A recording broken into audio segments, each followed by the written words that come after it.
Okay. Hello, good evening, everybody. Can you guys hear me? Just do a thumbs up.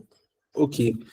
So today, welcome to the final class of the GIDA Academy Web3 Bootcamp. So, what are we doing today? So today, most people that come into Web3 or Starknet specifically, they are always asking, "Well, what is next after learning about it? How can I be able to apply this new knowledge or these new skills that I've learned? How and the ultimate question, how can I make money from this skill, and how can I grow myself and gain experience?" So I'm going to be introducing you to a platform called OnlyDust. So what is OnlyDust? OnlyDust is a platform that leverages on open source contributions in the blockchain ecosystem. What is open source contributions? These are basically contributions that you make to open source projects. That is projects whose code base is left open to the public. So you know how, for example, in Web2 we have applications such as Facebook, WhatsApp, and Twitter. You can never find their code base online. You can't have access to their code base. You don't really know what languages they are using to build their applications. You don't have any idea what database, unless maybe you have a friend that works at Facebook. You get. But for open source projects, you are able to get the code base, the entire code base. You're able to see, oh, how are they doing this? How are they doing that? You have access to all that information. And most projects in the blockchain ecosystem are open source, which means that people can access those code bases. They can also contribute to such code bases. So that brings about the topic of open source contributions. So you make contributions to projects that are open source in the blockchain ecosystem, specifically in the Starknet ecosystem, through a platform called OnlyDust. So I'll be sharing my screen to show you a walk around of the platform.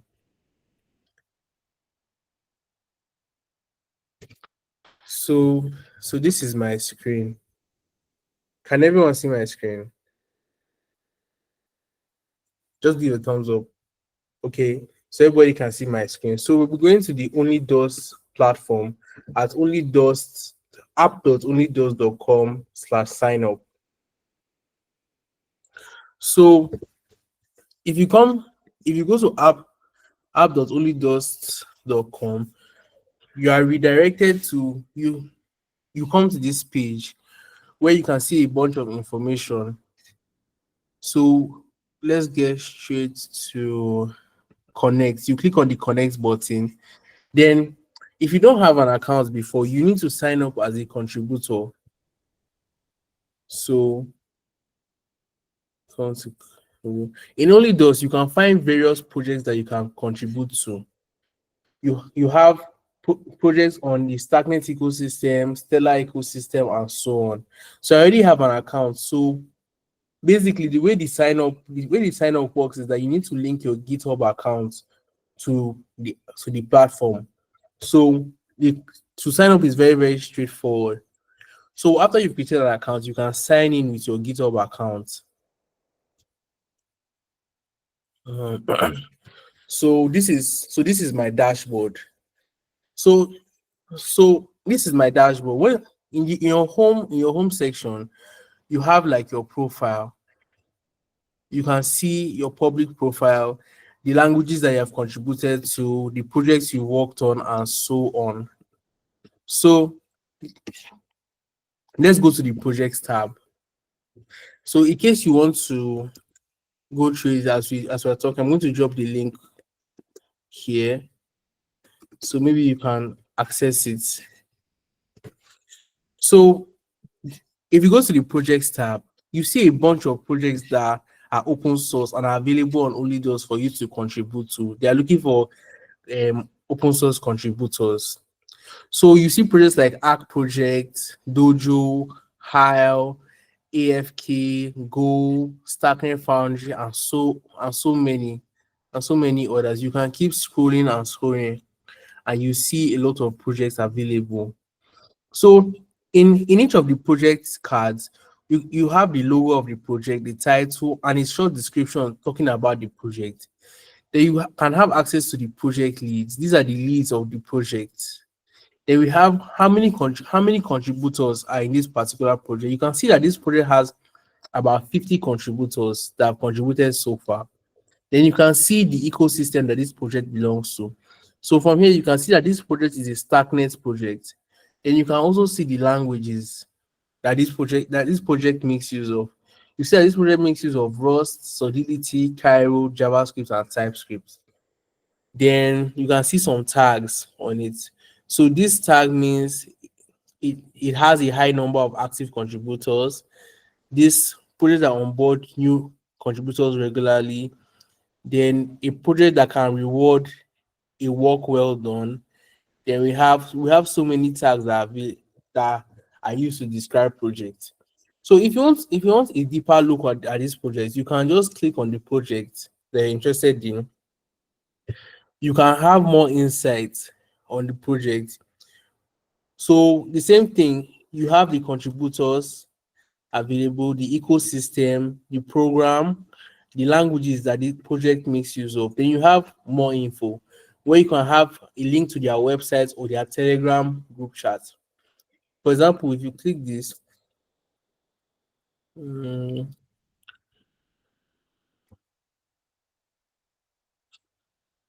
mm,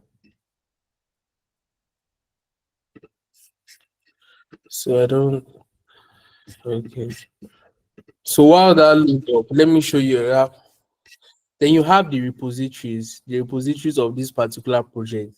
So you can see that this project has about 4 repositories. So I'll come back to this in a bit.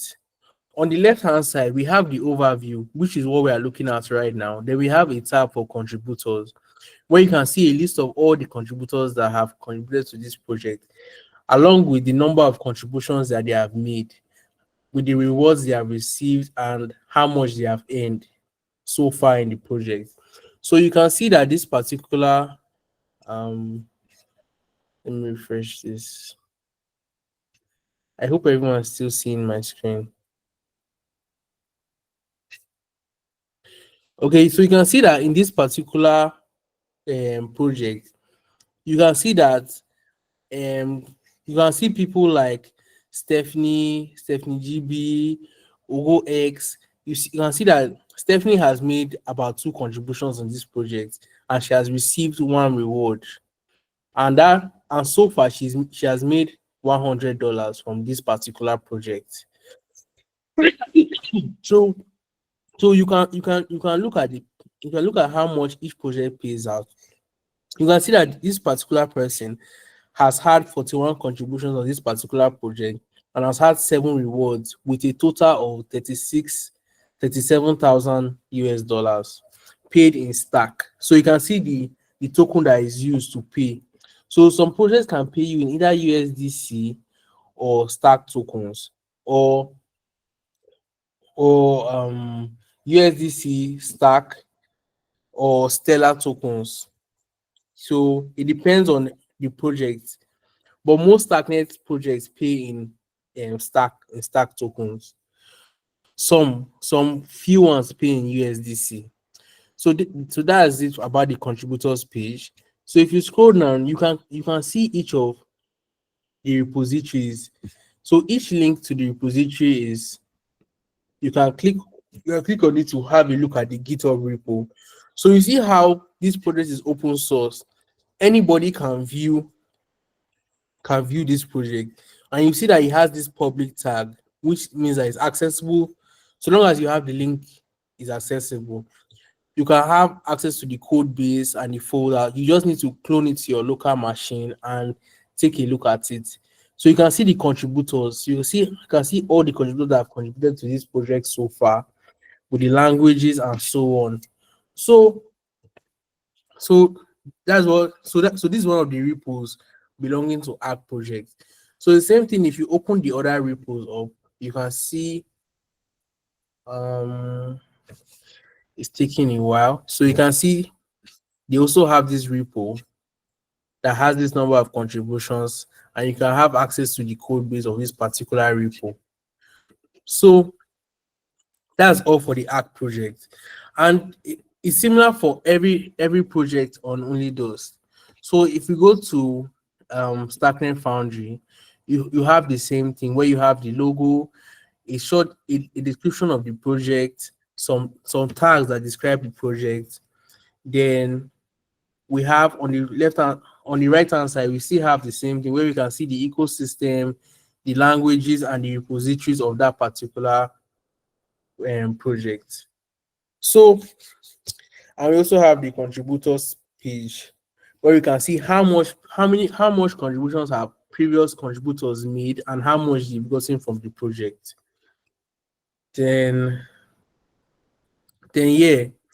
So because of the languages, that there are so many languages that are used in the different projects available on OnlyDust, we have this filter card by the left hand side of the platform where we can filter the projects that we want to see.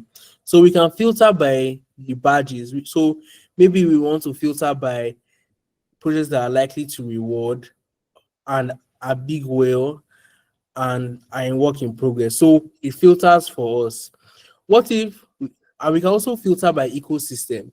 These are all the ecosystems that we have available on OnlyDust. We have Lava, Optimism, Aptos, Ethereum, Zama, BSV, Avel, Starknet, Aztec, and Stellar. So you can filter according to the ecosystem that you want. So if we are filtering according to Starknet projects, we only have Starknet projects available for us. What you want to filter according to Stellar. So you want to filter according to Stellar. We have so this project is a Stellar is a project belonging to the Stellar ecosystem. So we can also filter according to languages. So what if we are only interested in contributing to what if we are only interested in contributing to projects that have Python? We can filter for that. What if we are interested in projects that have TypeScript or Cairo or Go? So these are the languages that we can filter against. Then what are the categories? So we have different categories that we can filter. We have gaming.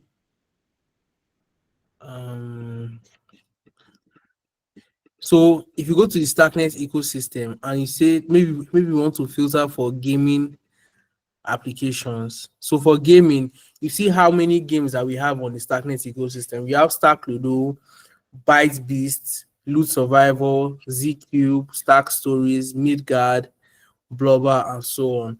So we can also filter for this RW, this is real world assets, dev tooling, infrastructure, DeFi, or learning.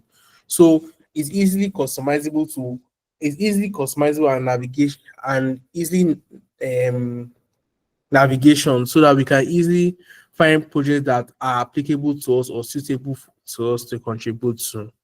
So I don't know, is there any questions so far?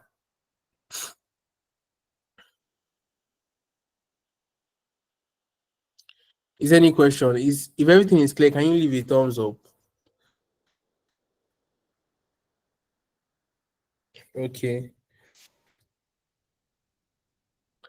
Okay, so since everything is clear, so that's the about the project. Then we can go to the ecosystems tab where we can see all about the different ecosystems available to us. So we have Starknet, Ethereum. So um, so we have all the ecosystem. Then what if we click on Starknet? So we can see all the projects available within the Starknet ecosystem on OnlyDust for us. Then we can explore by the languages available, and we can see a leaderboard for each ecosystem. Then the project, and we have a top 10 projects. Is someone trying to say something?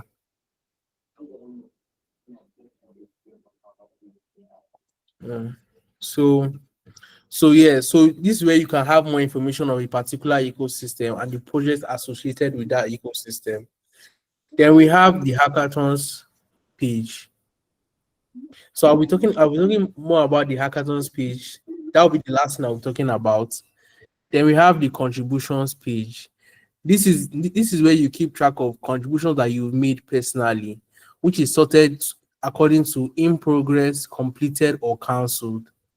So in progress, I mean this is where I think I should talk about this later. Then we have applications and rewards. I'll talk about that.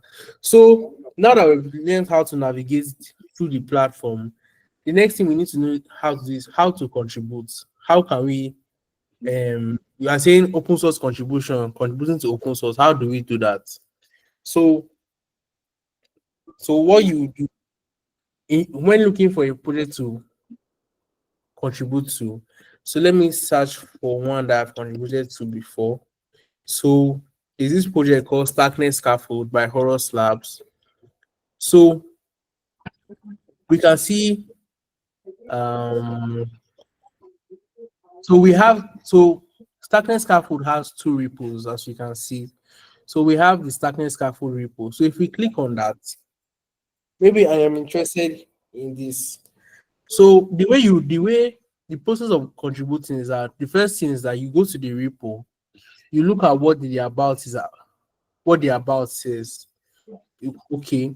Then you have like a website where you can reference. Maybe it has more information on what the project is. So you can read through the website and see what the project is all about and see whether it's something that you're interested in contributing to. So after that, then you can check. The next thing you check is the languages available, the languages that this project makes use of. And from here we can see that it makes use of TypeScript, Cairo, JavaScript, CSS, and Shell. I think somebody's mic is on.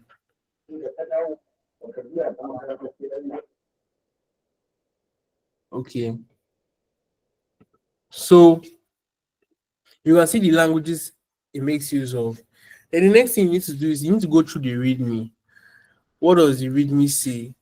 So you can have an idea of what the project is all about. Then you check whether it has a docs folder. So most projects have it has a have a docs folder where is a detailed description of the documentation of the project. So here you can see that this project has a docs folder. So so um so you can read through the docs.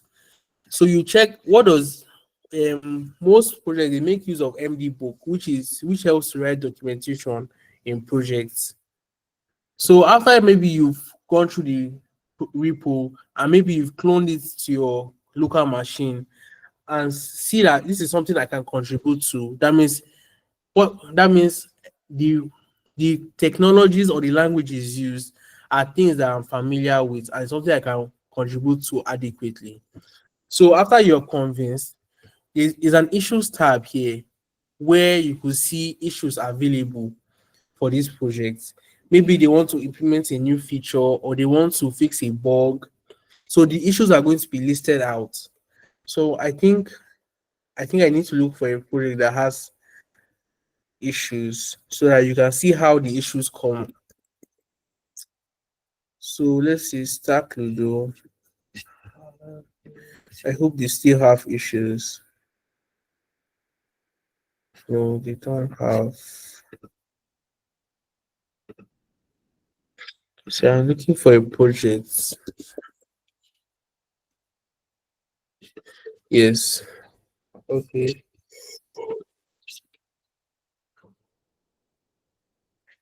Okay. So you see that the issues in this particular project are nine. There are 9 issues, open issues. So if you click on it, you see how the issues are arranged. So you can get more info on the issues. So if you open one of the issues, yeah, the first thing you come in contact with is the title of the issue. What does the issue, what it's just like a short description of what the issue entails. Then you have a detailed description box here that's going to describe the steps you need to take to maybe reproduce the error or things that you need to solve in order for this issue to be completed or solved.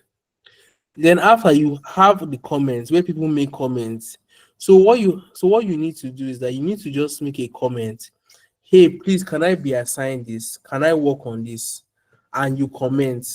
So the maintainers of this particular project will go through the comments and choose based on the application of the contributors who to assign to the issue. So you need to be as descriptive as possible whenever you're trying to comment. You need to say, okay, I am a front-end developer with so experience, and I've contributed to this, and that. And I feel like I'll be able to contribute to this project effectively.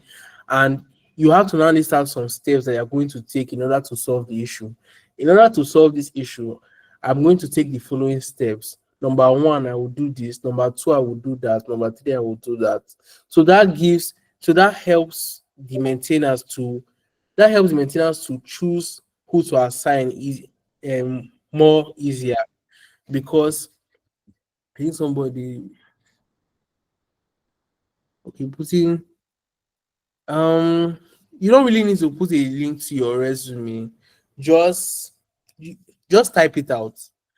Just type it out, because I don't think they want to be opening a PDF file. So you just need to just type it out. It doesn't really have to be that long.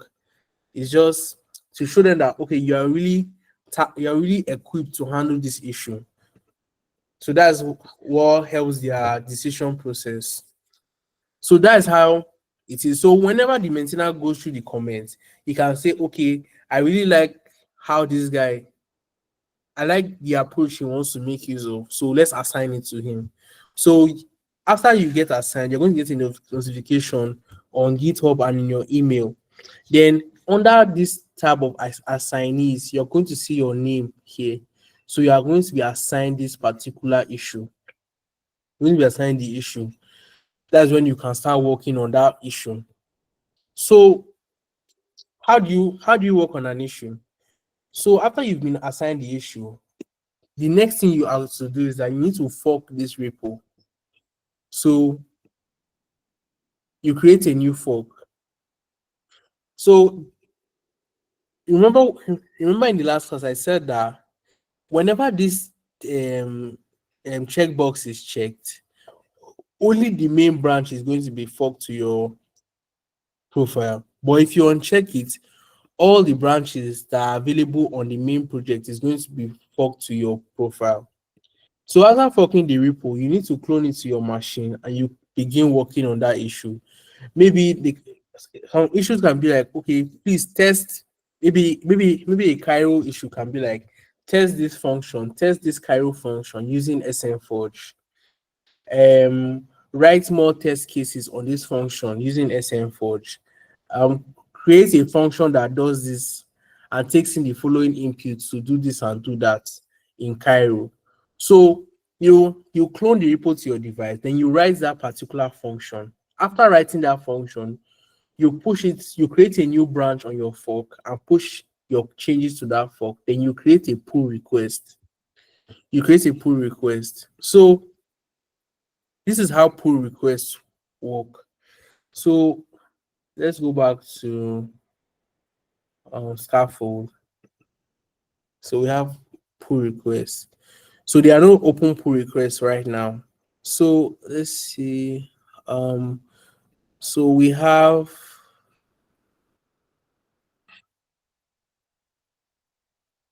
okay. So this is a pull request. So what's a pull request? A pull request is basically a request for basically a request for changes to the project. So you are saying that, okay, in my forked version, in a different branch, I have made some changes to the code base, and I want those changes to be merged into the main code base. That is the main project code base. That then you open a pull request. So after opening a pull request, you have to write a description of your pull request. Okay, this pull request is to fix the bug available in contracts.cairo, like that. So you write a description, and maybe if there's additional information, you need to write that also. So then what you need to do also is that after your description, you need to write something like fixes number. So you write the number of the issue that you're trying to solve. So let me show you what I mean. So every issue has a number. So in issue, so you can see that we have this issue here. Fix accepts U256 for contract deployment. So this is issue 101. So for you to link your pull request to the issue, you just write fixes hashtag 101. So, and that's all. So this links your pull request to that particular issue, so that it tells you that, okay, once this pull request is merged, then that issue is automatically closed and resolved. That is what it does. Then if the maintainers are going to go through your pull request to see whether what was needed has been done. So they're going to go through all the files that you've changed, and if there's any issue with any of the files, they're going to request for changes.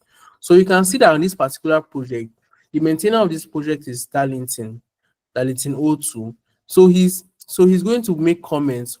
So okay, please let's also add this command to the documentation in docs folder, chapter 5 on scripts.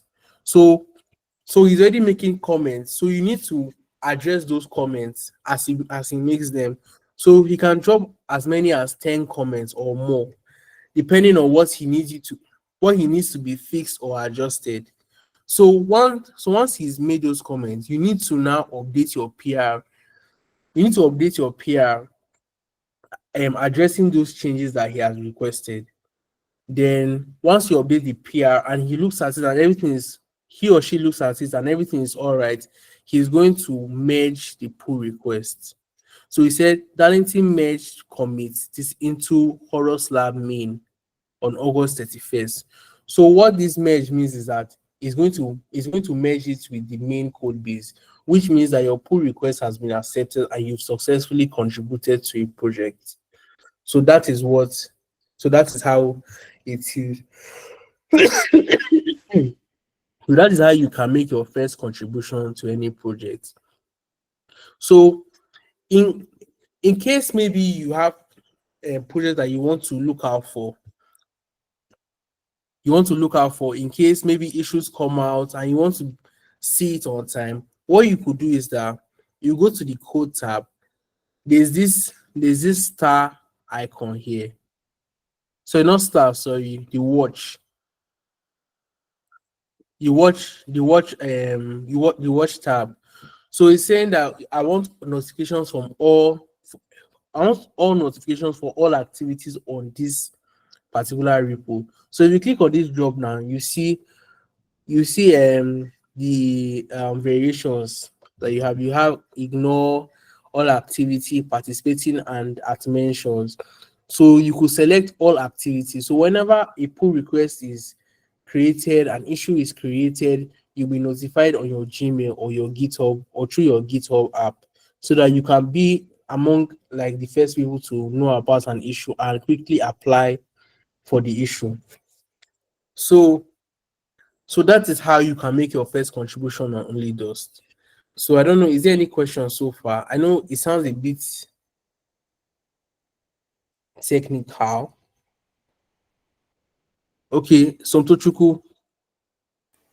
Yeah, good evening, everyone.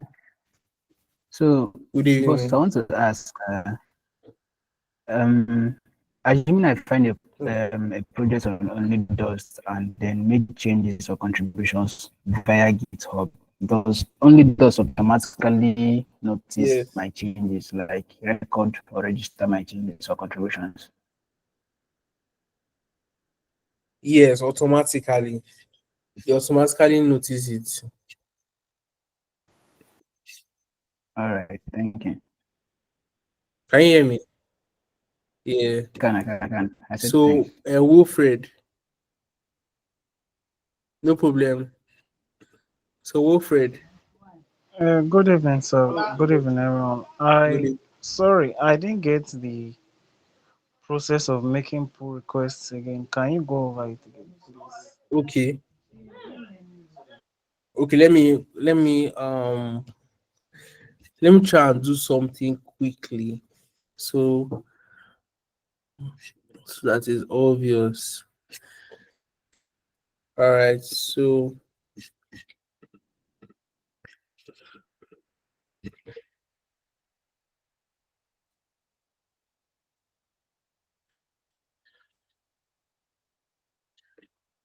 can everyone see my screen?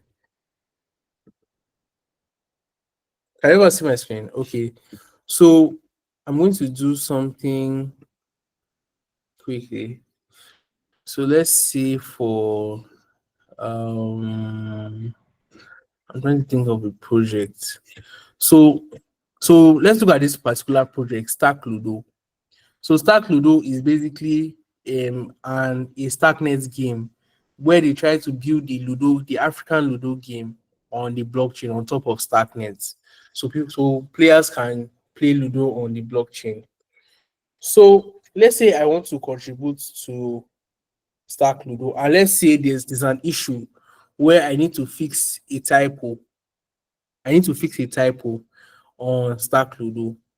So we're assuming that there's already an issue on ground, but there's no issue like that. So the first thing you want to do is that you want to fork this repo. I already have it forked, right? So I will just open my forked version like this. Then I would clone this repo. So let me open a new folder and call it Ludo, right? So I'll open this folder with my VS Code. So you guys should just follow me very well. Then I will clone it. So git clone this, right?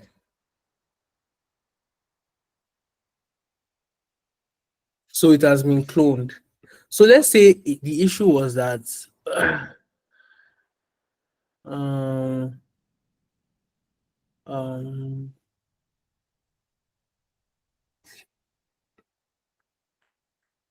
let's see, let's say the issue was that we wanted to update this div here. They said that maybe the issue was like update the text in between this div to say Ludo game on the Starknet blockchain, right? So let's say I make this change on the Starknet um on the Starknet blockchain like this. So I've updated this code. That was the issue that was assigned to me, that I should update the text.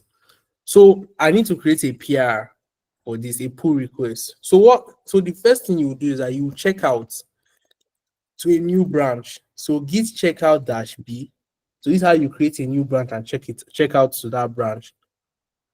Let's say we'll call it fix typo like this. So we've moved to a new branch. So what you do is that you do git add, you add it, then git commit -m.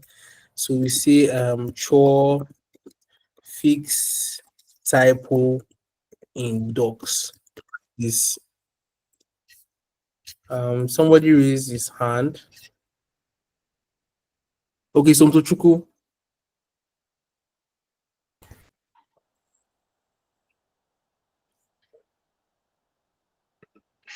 So Mtochuku, I'm listening to you. Yeah. Do I need to create Yeah. a new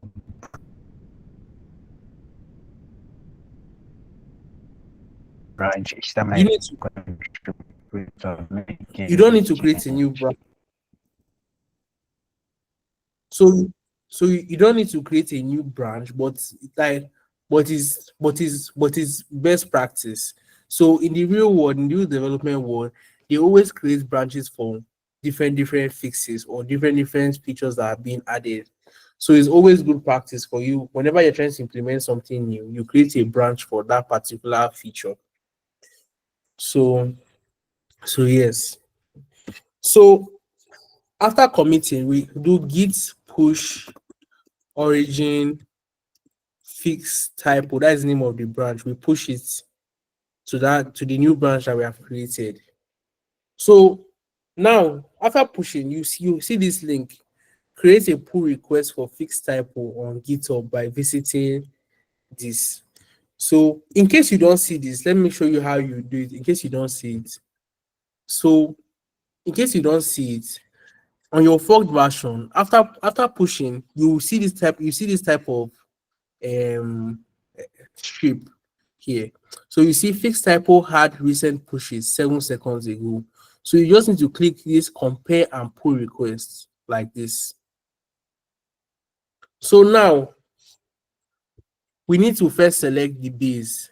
We have the base and the compare. So the base is the main repo. So in the main repo, that is Starkli, the base branch is the dev.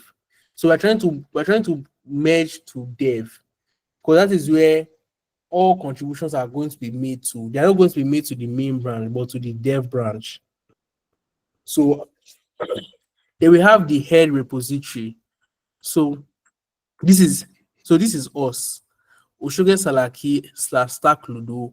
We are going to compare the fixed typo branch. So we are trying to merge the changes made in the fixed typo branch and merge it to the dev branch, right? So you check, is this able to merge or not? So in situations where you see cannot merge, is because maybe before you created your pull request, the dev branch of Starkludo has been updated. So that means you don't have the recent version of Starkludo for you to be making a pull request. So it cannot merge in that instance. So you need to sync your fork and try and create the pull request again. So that's a bit complex. So now maybe another time I'll show you what that is. So, but in most situations, you can easily merge your changes. So you need to add a title. So if we have this title, cho fix typo in docs, then the repo has already been pre-configured such that it gives us this template for a pull request description. So the first thing, description, you need to now change this. I fixed the typo in the readme.md file. This is the description. So related issue, it closes, then the issue number. So either you say it closes, it fixes, or it resolves, then you write the issue number. Maybe the number of the issue is issue number 12. So it closes issue number 12. Then we have a checklist here. So did you read the contributing docs? Did you read the contributing docs? If yes, what you just need to do is that you need to just put an X inside this checkbox.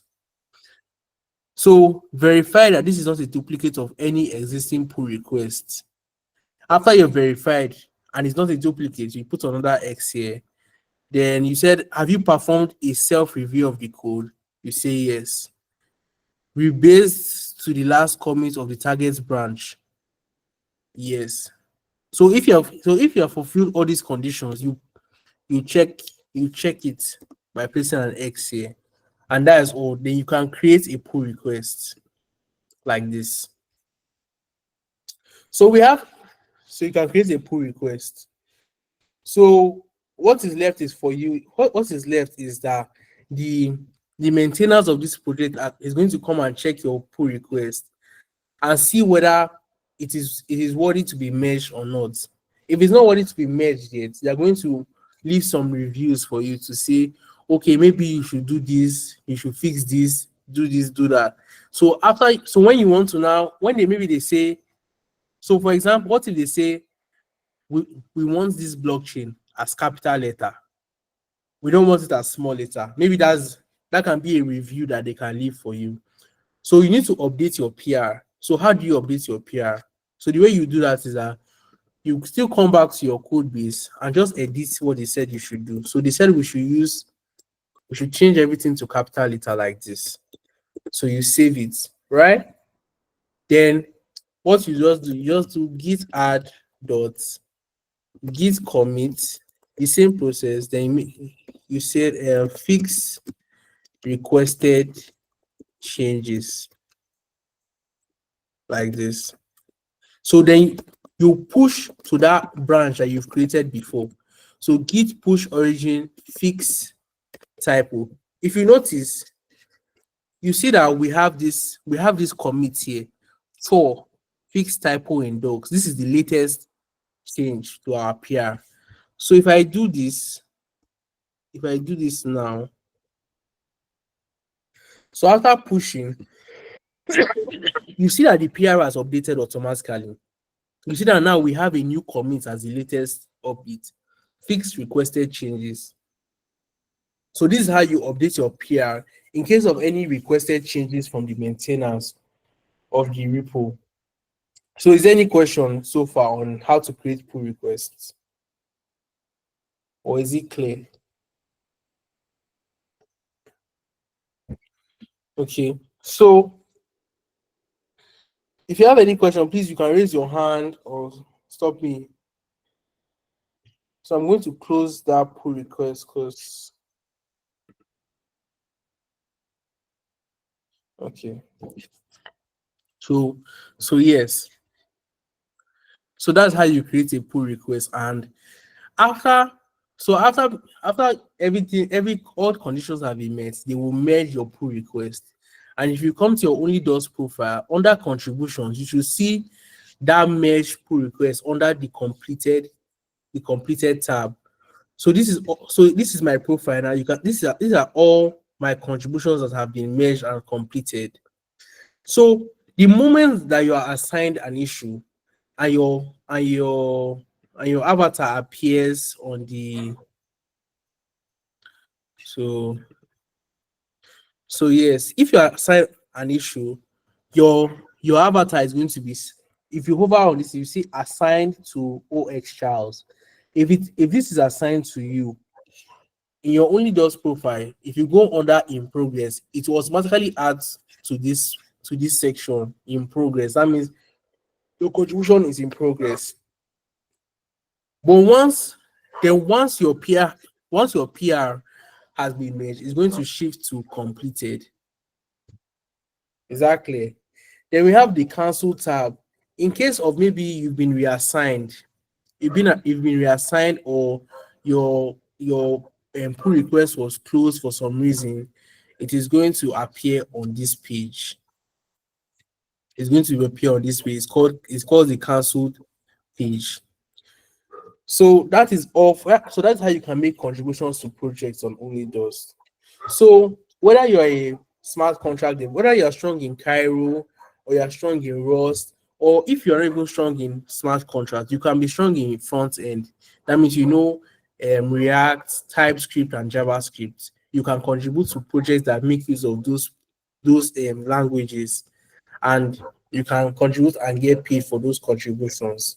So you don't necessarily need to know smart contract development. You can just, if you're a front-end developer, you can stick to front-end development contribution like that.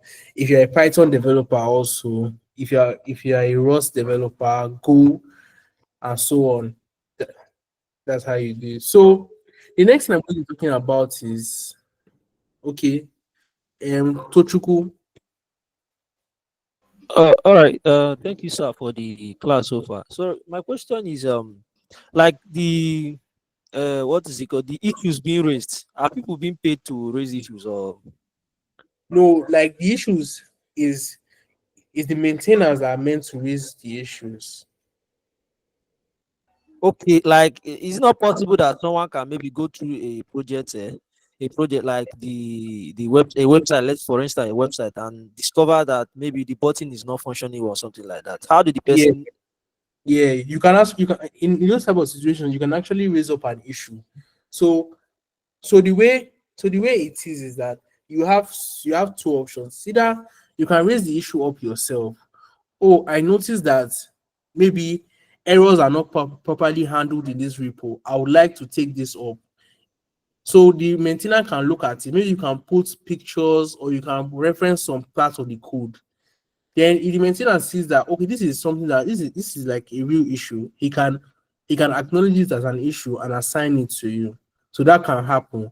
Or the way projects talk with their maintainers is that they usually have a Telegram group chat where contributors and maintainers are there so that they can discuss if you have any issues with the contribution that you're trying to make.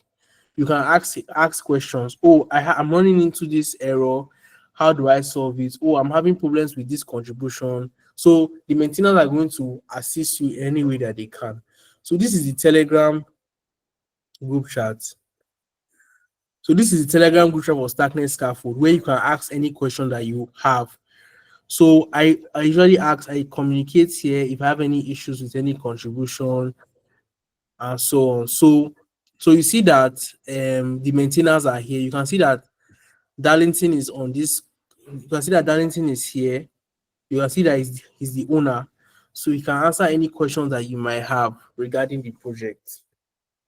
So maybe if you see an issue, you can type it on the Telegram and say, okay, I noticed this, I noticed that.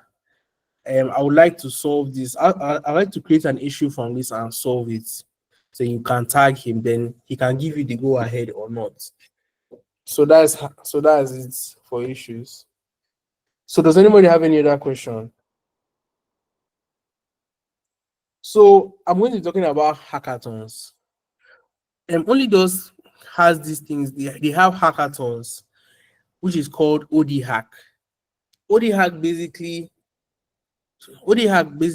is like a 10-day, 7 to 10-day hack where projects are showcased. So where selected projects perform in this hack, they release certain. There are some projects that are going to be available that are going to have new issues within that 10-day span, which are looking for contributions, which are looking for contributors to participate in their project. So there's going to be so they're going to be having their 9th edition starting from Wednesday 24th, Thursday 24th to November 3rd. So if you go to the hackathons page, you can see Odhack 9. So you can click on it to get more information on Odhack. So you can read about the Odhack. You can join the Telegram group chat. So this Telegram group chat is the group chat for the OnlyDust community. For the OnlyDust community, where you can ask questions and information is going to be shared concerning OnlyDust or the Odhack that is going to be happening. And they usually host community calls for new projects that are going to be joining OnlyDust and the Odhack, so that new contributors can get familiar with the project. Where the project leads, they come up and tell us what their project is all about and the kind of contributors they are looking for. So they have community calls. So we see that according to this timetable, they have a community call on the 23rd. That's in 2 days' time, and they also have another one. They have one tomorrow on the 22nd by 5 p.m. GMT, and you have another one next tomorrow by 5 p.m. also. So you can join the community call to get more information about the Odhack and the projects that are going to participate. So you can see all the projects that are going to be participating in this edition of Odhack. So we have AFK, BSV, Basic Payments App, Kotos Demetrius, Go Feature Flag, and so on. So we have a mixture of both Starknet projects and Stellar projects.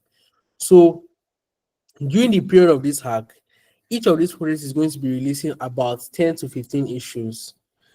So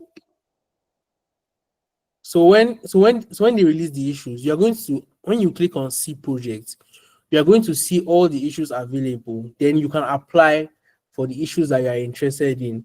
Applications during the OD hack are done strictly via OnlyDust. So you can't apply on issues the way I showed you earlier, where you can just click on the issue and type a comment. You don't do it like that. You need to, during the OD hack, the issues are going to be available here, and there's going to be a button, send application. So if you click on send application, it's going to be a form where you tell them about you. Is an input field where you're supposed to say, talk about yourself and your experience, and also another input field where you're supposed to detail how you expect to solve this particular issue that you're applying for. So that is how applications are being done during the OD hack. So before the OD hack, you can go through each of these projects, their repo, and see what they are all about, and see the languages that are used for each of the projects, so that you know that, okay, I'm really interested in this project and I want to contribute to this project during the OD hack. You can also turn on notifications for each of the repos that you're interested in, so that you don't miss out on any issues that are being created during the OD hack. So that is how the OD hack works, and they do it every 2 weeks. So after OD hack 9 on November 3rd, the next OD hack is going to be in the next 2 weeks, 2 to 3 weeks. So this helps to encourage more contributors to come into the platform and make contributions to the projects that they like or are interested in. So how do you register for OD hack? It's just as simple as clicking this button, register, and voila, you're registered already. So you join the Telegram group to get more information on. So you join the Telegram group to get more information on OnlyDust and platforms. So I'm going to send you guys the link so you guys can join right now on the call. So yeah. So Weaver is asking, so other than OD hack, can we directly apply using GitHub comments? So yes, you can, but depending on the project, some projects make use of they strictly make use of OnlyDust applications, and most projects are tilting towards that. So in a short while, applications are only going to be made on the OnlyDust platform. So whenever maybe you type a comment, you see an OnlyDust bot that will say create an application using the OnlyDust app. So they will provide a link for you to go and apply through the OnlyDust platform. So you need to apply through there before your application can be valid. So during the OD hack, maintainers are only going to put into consideration applications that are made through the application through the platform only. So that is how it works. So I know the next part that everyone is looking forward to is, okay, if I make a contribution, how do I get paid? What is the procedure for payments or for contributions that I make on the platform?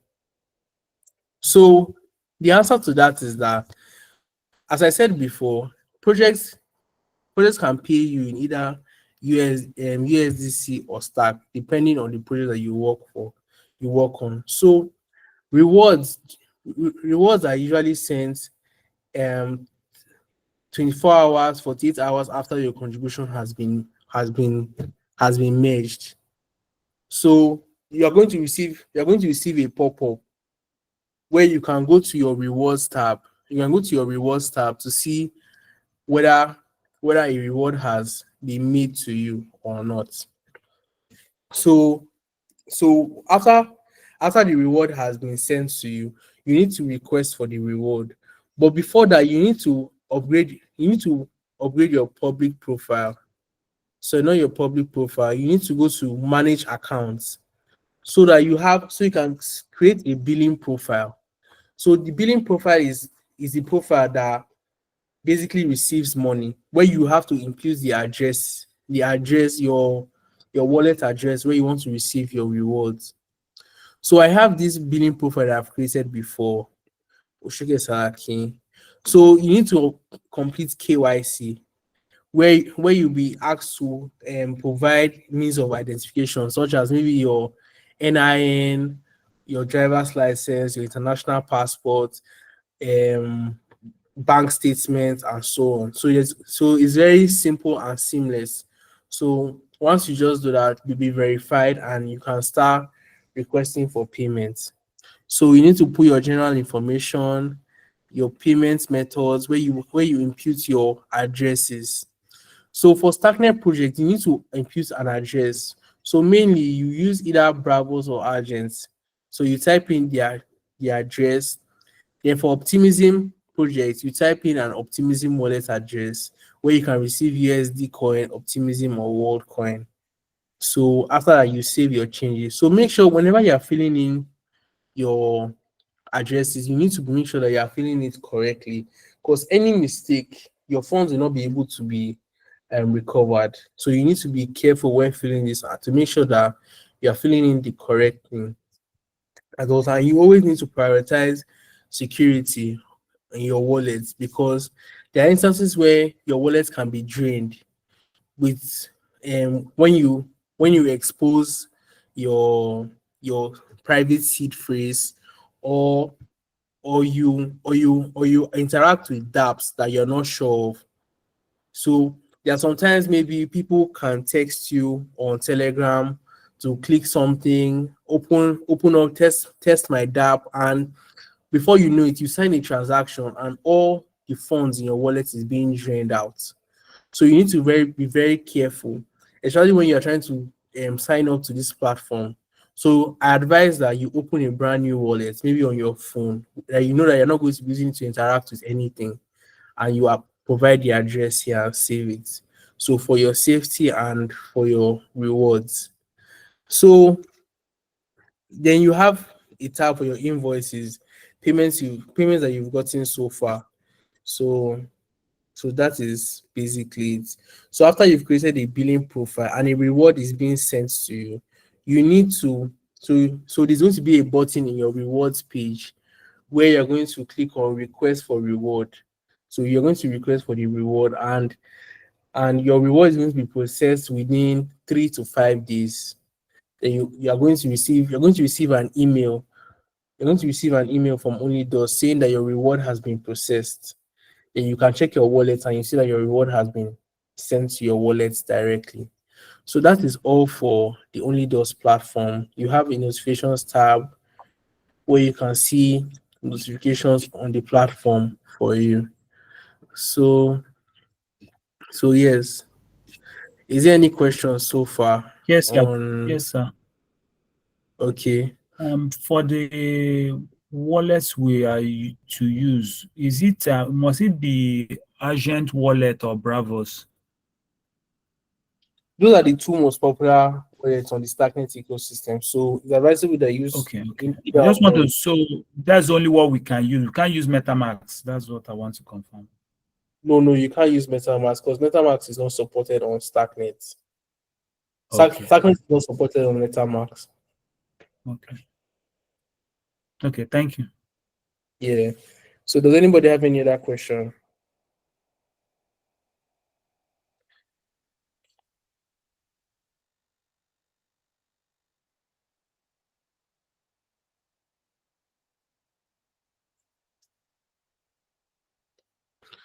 Does anybody have any question? Wilfred, Somtochukwu.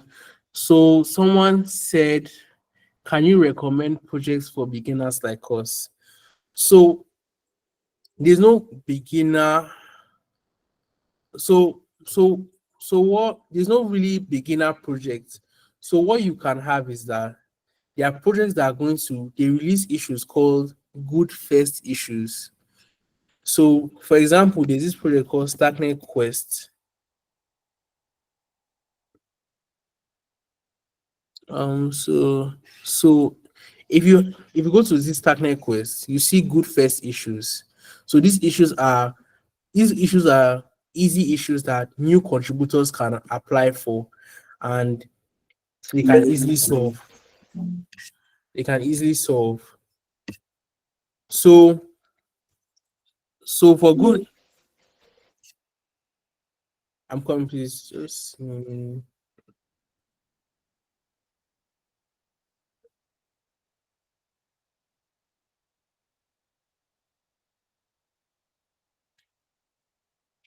so for good first issues. So if you go back to the platform, you can click on apply.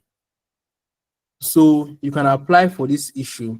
You can read it in the admin dashboard. When creating or editing a quiz, you can set tags for the quiz one. So you can see the proposed to do, and if you feel like you can do it, see the application I was talking about. So you have the application form. You need to tell us about your background and how it can be leveraged. So you can type something like, I am a front-end developer for about 2 years, and I have experience in Next.js and TypeScript, and I've contributed to so and so projects, and I feel like I'll be able to contribute to this project effectively within a short period of time. Then you need to now type, how would you approach the problem? To solve this problem, I would do this, I would do that. You can list it out in steps. Then you send the application. So when your application has been accepted, you're going to be assigned the issue on GitHub. And that's how you can send your application. So they have things called good first issues that are very easy that you can look at, and if you can solve it, you can apply for those issues. So that is basically how. So that's how beginners can get into the platform. So the best practices. The first best practice is that you should not lie about your skill level. Because one thing that most contributors tend to do is because maybe they want to get quick money, they want to just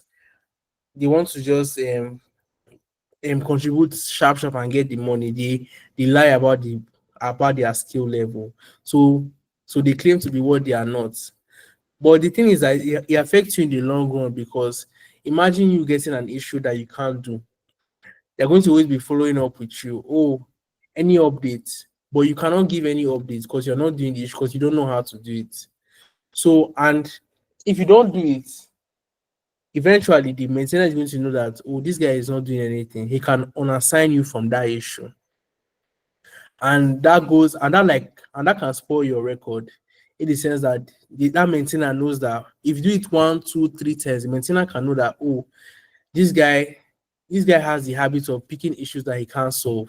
So they won't want to give you issues in the future. So that's why you have to pick issues that you know that you can solve. You know that this is something I can easily do. So that's what I would recommend for people to do. Then also, another thing I would recommend for people to do is that whenever you are given an issue, it's normal to run into bugs or issues along the line. But the best thing is that you need to have communication with the maintainers. You can always type on the group chat, oh, I'm having this problem right now. I'm facing this roadblock. I don't know what to do. So they can easily advise you on what to do, give you hints and all that. But if you just keep quiet, it will be as if you're not doing anything. You are just wasting time. And you know that there are other contributors that are waiting in line. So it's not fair if you are given an issue and you are just dilly-dallying around it when somebody could just do it quickly. So if you cannot, if at any point you feel like you cannot solve an issue, you can just tell the maintainer that, oh, please, I can't solve this issue. Can I be unassigned? Things like that. So that's one thing I would advise. So Tochuku.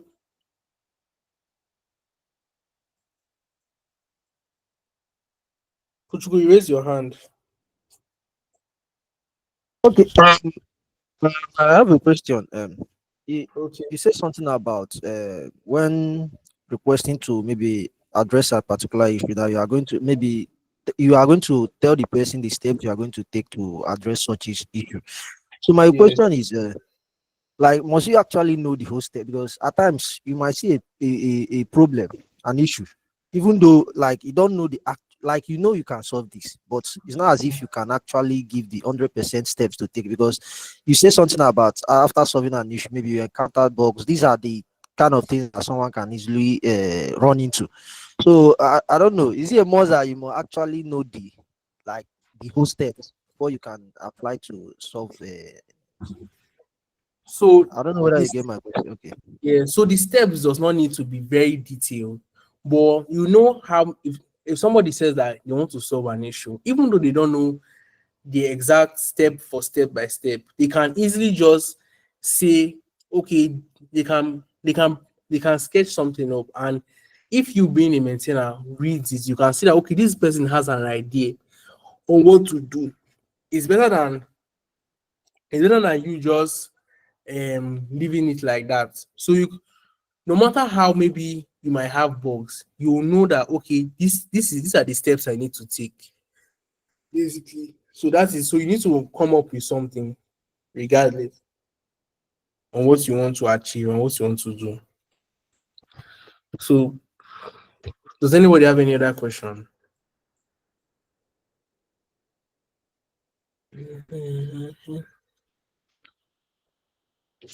Does anybody have any question again? So I want you all to join that Telegram group chat for the OnlyDust. So you can have info on the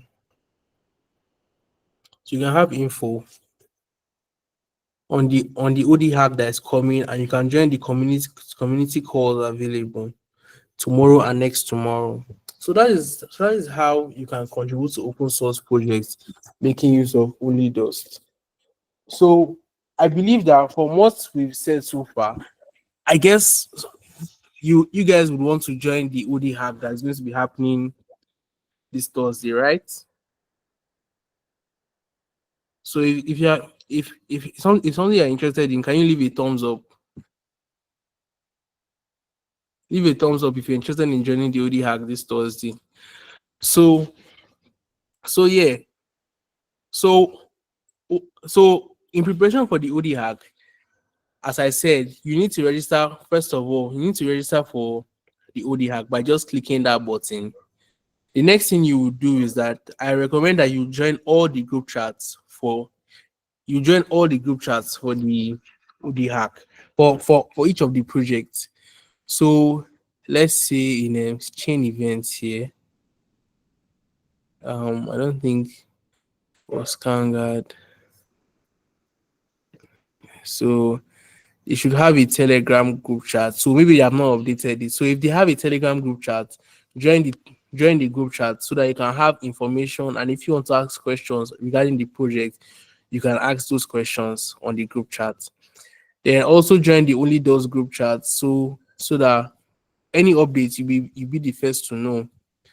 And maybe you could take a tour of the platform by yourself. And if you have any questions, you could ask me on the group chats or anything. So that is how you can contribute to open source projects via the OnlyDust application. So yes, that is how it works. So I employ you guys to join the community call happening tomorrow. So after you join the Telegram group, you see that there's a link. You see that there's a link where Emily. So you see that there's a link where Emily talks about the community calls happening with the links right here. So you can just say, you can put it in your calendar. You can put it in your calendar and you can join the community call where she's going to explain more details about the Odhack that is coming, and you can get more information on the projects that are going to be participating. So yeah, that is it. Is there any other question?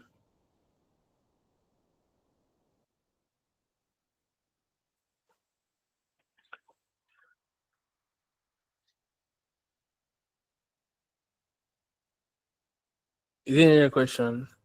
So if there's no other question, can we leave a thumbs up so I know that we're all on the same page? Thumbs up, everybody. Okay. So thank you guys for joining to this class. I appreciate you. Welcome to the last class of welcome to the end of the last class of this cohorts, and you guys should pat yourself on the back for lasting this long. It's not easy, and yeah, I wish you guys good luck on your future endeavors in your coding journey, and I hope that it's something that you look back and say, yes, you really it was really worth it this past 7 weeks. So yeah, thank you very much. Good night, everyone.